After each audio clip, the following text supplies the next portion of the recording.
इस कहानी के लेखक हैं विजेंद्र कुमार कर्ण। वो गांव नहीं, वो जीता जागता एक शमशान था। वहां के लोग जीवित तो थे, लेकिन हर दिन मर रहे थे। गांव वाले चाहते थे कि उस गांव को छोड़कर वे कहीं और चले जाएं, लेकिन वह शैतानी ताकत किसी को भी उस गांव से निकलने नहीं दे रही थी। शाम होते ही उस गांव को सन्नाटा घेर लेता था। कोई भी अपने घर से नहीं निकलता था। किसी को निकलने की इजाजत भी नहीं थी अपने घरों से, क्योंकि शाम को उसका कहर उस गांव पर टूट पड़ता था।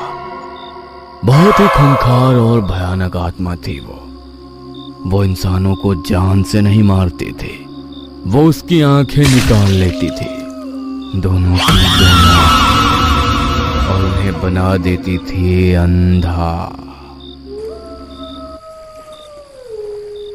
बहू, बहू, सुनील आया कि नहीं अभी तक? नहीं माँ जी, वो अभी तक नहीं आए हैं। मुझे भी उनकी फिक्र हो रही है। हे भगवान, सूरज ढलने को है। पूरे गांव को पता है कि शाम होने के पहले घर लौट जाना चाहिए, फिर भी पता नहीं ये आज कहाँ रह गया। आशा देवी ये बोल ही रही थी कि उनका पति सुरेश दूसरे कमरे से निकलकर वहां लाठी टिकाते हुए पहुंचा।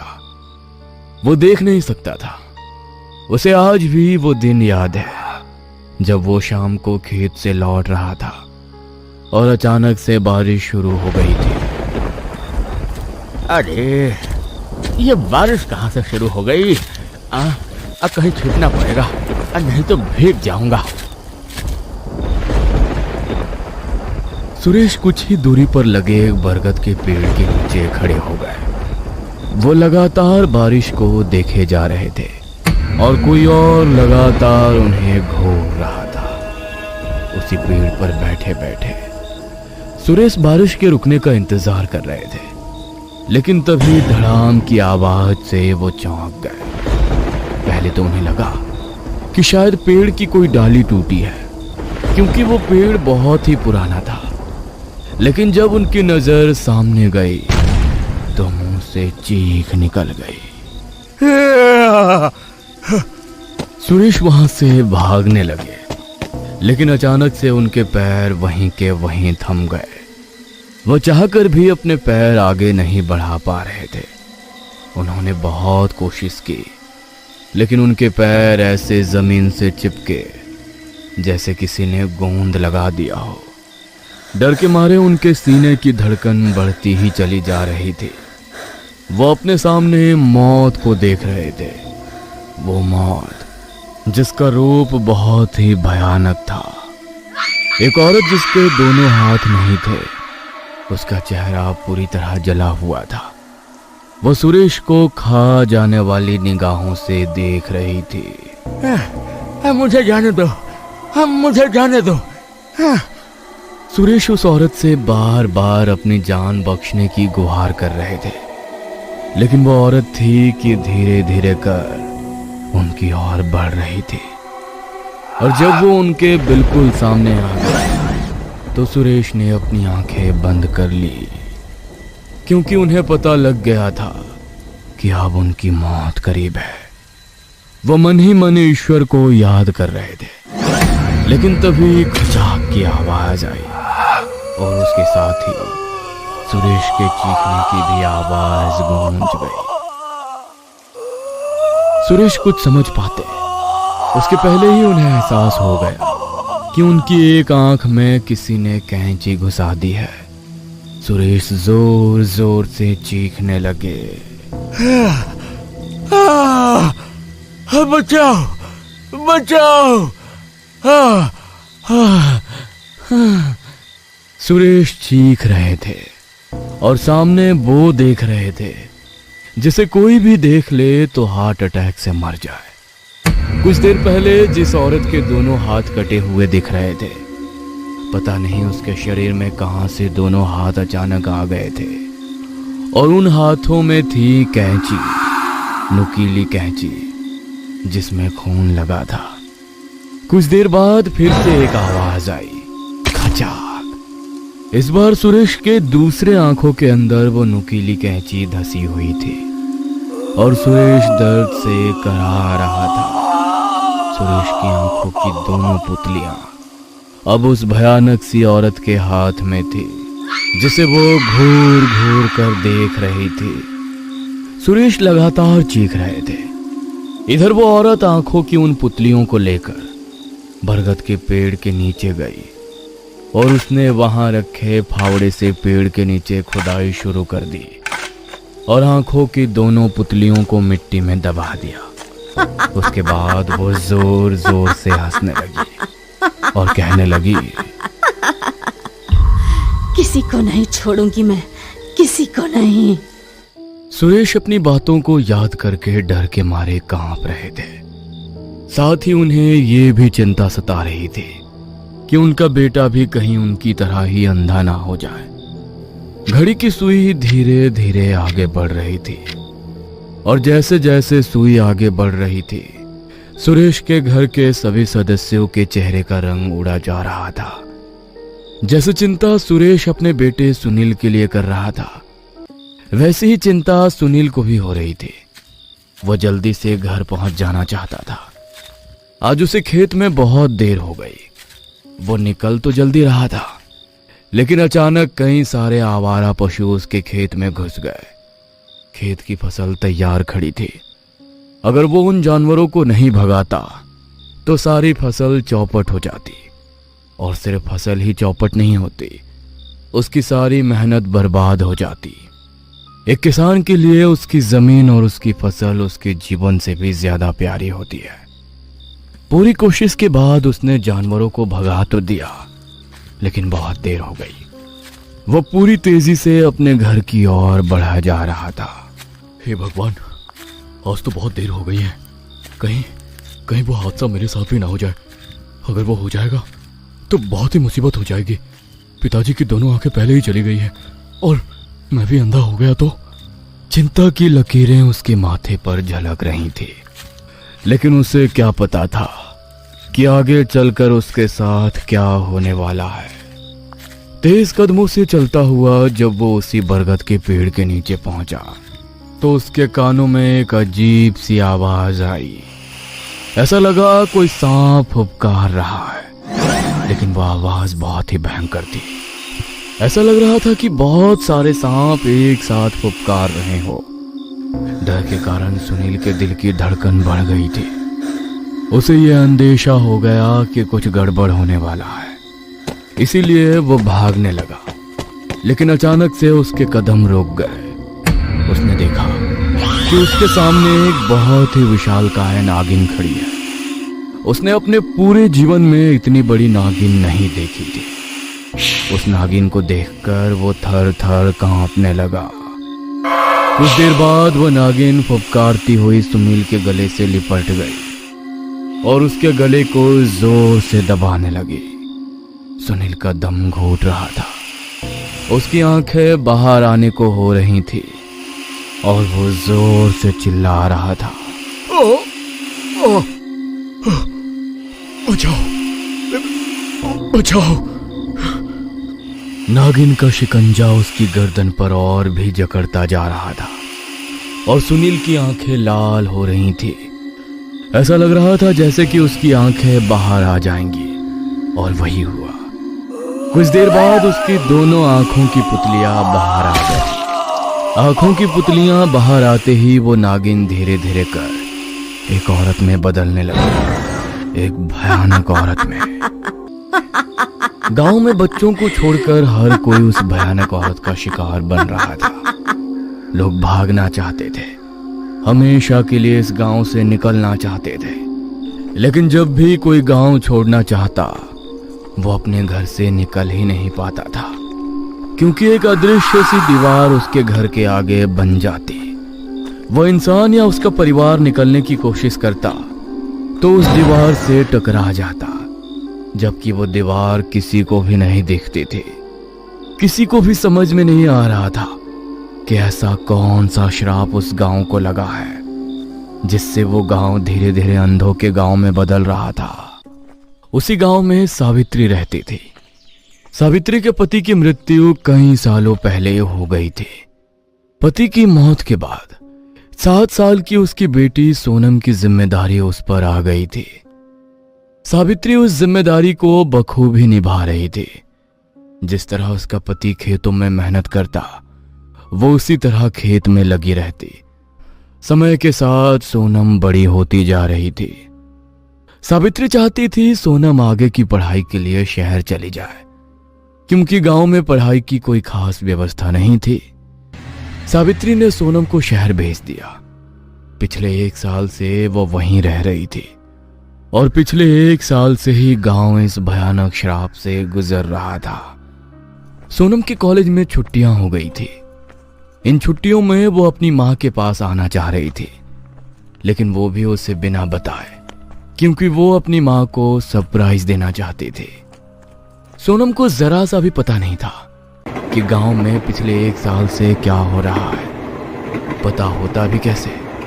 उसकी मां ने कभी इस बारे में उसे बताया ही नहीं था।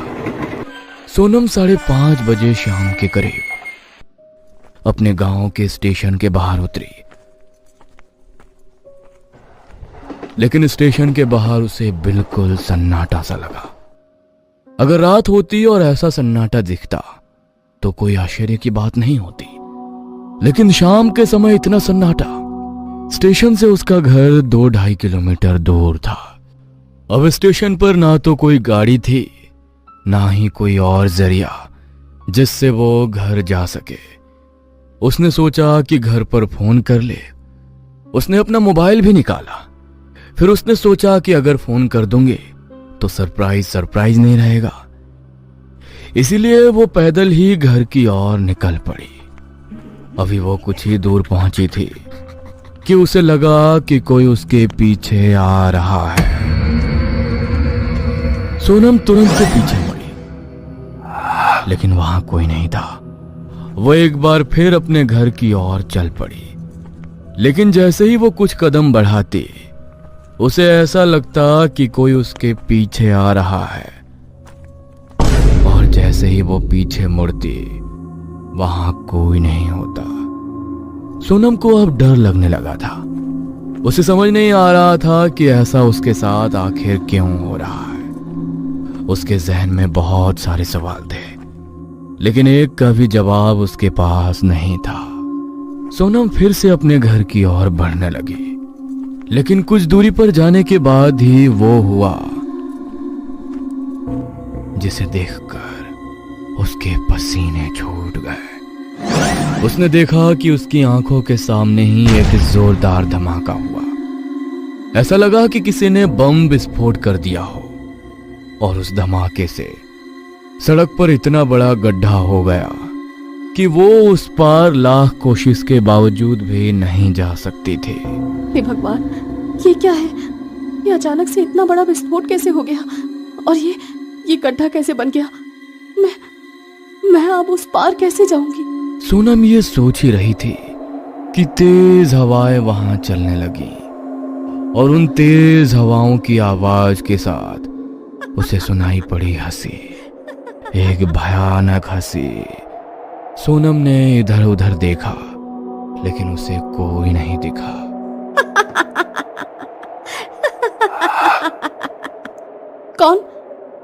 कौन है? सामने क्यों नहीं आता? सोनम के दिल की धड़कन कई गुना बढ़ गई थी, लेकिन फिर भी उसने हिम्मत का हाथ थामे रखा। थोड़ी देर बाद वो हंसी की आवाज आनी बंद हो गई। सोनम ने राहत की सांस ली, लेकिन कुछ ही देर बाद फिर से वो भयानक हंसी की आवाज आने लगी। अब सोनम की हिम्मत जवाब दे रही थी, इसलिए उसने अपना मोबाइल फोन निकाला और अपनी मां का नंबर वो डायल करने ही वाली थी कि उसके फोन की घंटी बजी। सोनम का फोन उसके हाथ से छूटकर नीचे गिर पड़ा। उसने देखा कि उसके फोन पर मां कॉलिंग लिखा आ रहा था। वो फोन को उठाने के लिए जैसे ही झुकी, उसे लगा कि किसी ने उसे जोर का धक्का मारा है। सोनम दूर जा गिरी। उसके फोन की घंटी लगातार बज रही थी। सोनम फिर से हिम्मत करके उठी और अपने फोन की ओर भागी। इस बार उसके हाथ में एक लॉकेट था। वो लॉकेट जिसे उसने गले में पहन रखा था। उस लॉकेट में माँ दुर्गा का चित्र बना हुआ था। ये लॉकेट उसकी माँ ने उसके गले में तब पहनाया था जब वो शहर पढ़ने के लिए जा रही थी। जैसे ही उसने वो लॉकेट अपने हाथ में लिया, सब कुछ सामान्य हो गया था। वो हंसी की आवाज बंद हो गई थी। वो रास्ता जिसमें कुछ देर पहले एक बड़ा सा गड्ढा बन गया था, वो भी अब पहले की तरह हो गया था। सोनम को कुछ समझ में नहीं आ रहा था कि आखिर ये सब क्या हो गया। वो ये सोच ही रही थी कि एक बार फिर से उसके फोन की घंटी बजी। उसने फोन उठाया। सोनम, क्या बात है बेटा, तुम फोन क्यों नहीं उठा रही? माँ, वो क्या हुआ बेटा? माँ, मैं गांव आई हूँ, मैं रास्ते में हूँ। क्या? कहाँ गांव? जैसे ही सोनम ने अपनी माँ को कहा कि वो गांव आई है, सावित्री का पूरा शरीर थर थर कांपने लगा। उसके चेहरे का रंग उड़ गया। तुम गांव कब आ गई? तुमने मुझे बताया क्यों नहीं सोनम? बहुत बड़ा अनर्थ कर दिया तुमने। मुझे बिना बताए गांव आकर। तुम्हें पता नहीं गांव में क्या हो रहा है? हमारा पूरा गांव एक श्राप की चपेट में है बेटी, एक भयानक श्राप की चपेट में। कोई बुरी आत्मा लोगों को अंधा बना रही है। गांव के ज्यादातर लोग अंधे हो रहे हैं। औरत, आदमी, बूढ़े, जवान, बच्चों को छोड़कर सभी। सावित्री सोनम से अभी ये कह ही रही थी कि तभी एक बार फिर से जोर जोर से हंसने की आवाज आई। अचानक आई इस आवाज से एक बार फिर से सोनम का फोन उसके हाथ से छूटकर नीचे गिर पड़ा। सोनम फोन उठाने के लिए जैसे ही झुकी, एक तेज हवा का झोंका आया और उसके फोन को उड़ा ले गया। सोनम ने जब ये देखा तो उसे बहुत ही गुस्सा आया। उसने अपना वो लॉकेट फिर से उस भयानक औरत को दिखाया और चिल्लाते हुए कहा, कौन हो तुम? इस गांव को कौन सा श्राप लगा है? तुम ही हो ना इन सब के पीछे? क्यों कर रही हो तुम ये सब? आखिर क्यों? सोनम की इस बात पर वो भयानक औरत जोर जोर से हंसने लगी और हंसते हुए उसने कहा,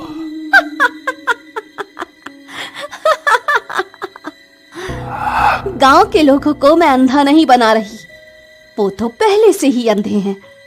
सब के सब अंधे हैं। तुम भी तो अंधी ही हो। तुमने मुझे पहचाना नहीं पहचाना? कौन हो तुम?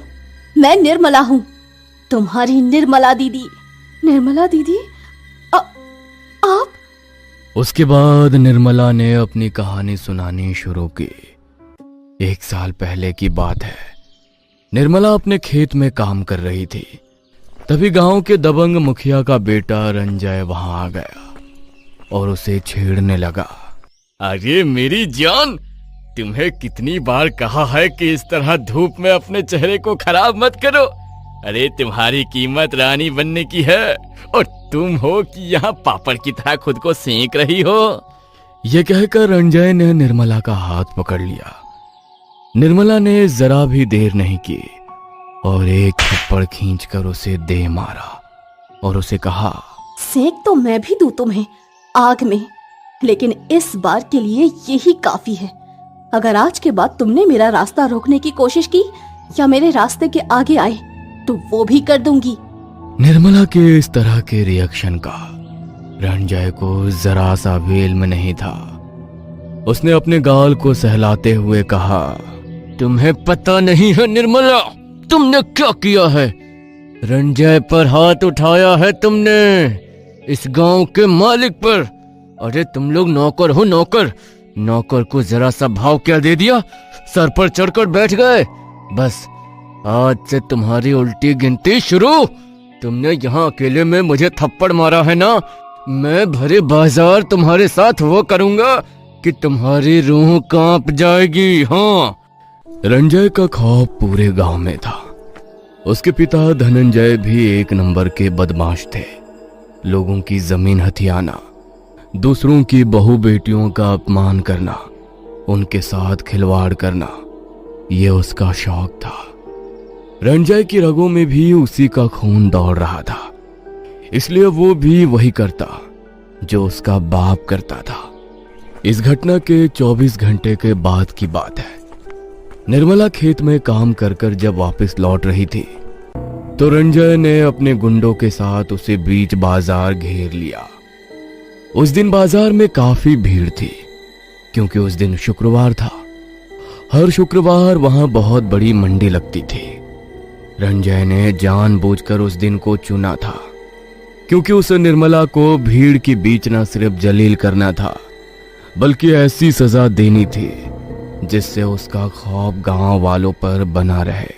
निर्मला, पता है लड़कियों को सबसे प्यारी क्या होती है? इज्जत। और आज तुम्हारी वो इज्जत सारे बाजार में मैं नीलाम कर दूंगा।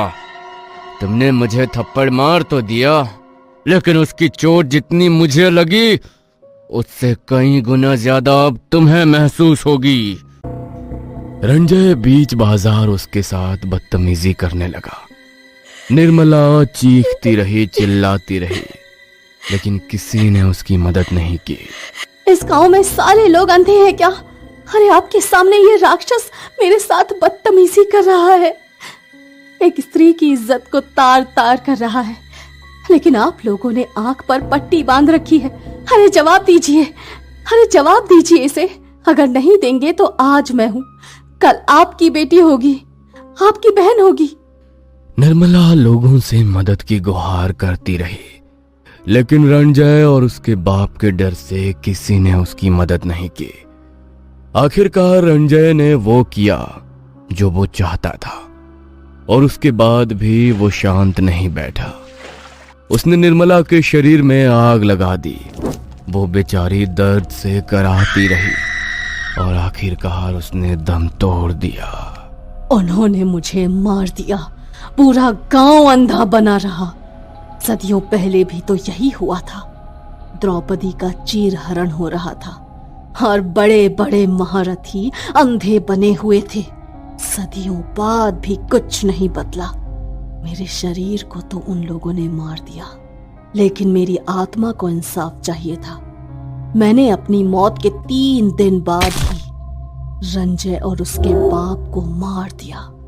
मेरा बदला अभी भी खत्म नहीं हुआ था, क्योंकि गांव वाले चाहते तो मुझे बचा सकते थे, लेकिन उन लोगों ने आंखों पर पट्टी बांध रखी थी, अंधे बने हुए थे। इसीलिए मैंने कसम खा ली कि अब पूरे गांव को मैं अंधा बना दूंगी, और वही मैं कर रही हूँ। निर्मला दीदी, मैं मानती हूँ कि आपके साथ बहुत गलत हुआ, बहुत ही गलत। गांव वालों से आपकी शिकायत भी जायज है, लेकिन क्या इस तरह सभी को अंधा कर देने से आपकी आत्मा मुक्त हो पाएगी? नहीं, कभी नहीं। वो भटकती रहेगी। आपने अपने गुनहगारों को सजा दे दी है। मैं मानती हूँ कि गांव वाले भी आपके गुनहगार हैं, लेकिन इस तरह से इंसाफ नहीं होता। आपको तो गांव वालों को जगाना था, उन्हें लड़ने के लिए तैयार करना था, ताकि कल को और कोई रंजय जैसा पैदा ना हो। लेकिन आपने तो सभी को अंधा बनाने की ठान ली। उससे क्या होगा दीदी? अंधा बनने से क्या होगा? अंधा नहीं बनाना है, हमें इस समाज को जगाना है, इनमें हिम्मत भरनी है। तभी किसी निर्मला के आगे रंजय जैसे लोगों की हिम्मत नहीं होगी खड़े होने की। निर्मला थक गई थी। उसने अपने असली गुनहगार को मार तो दिया था, लेकिन गांव वालों की चुप्पी उसे खटक रही थी।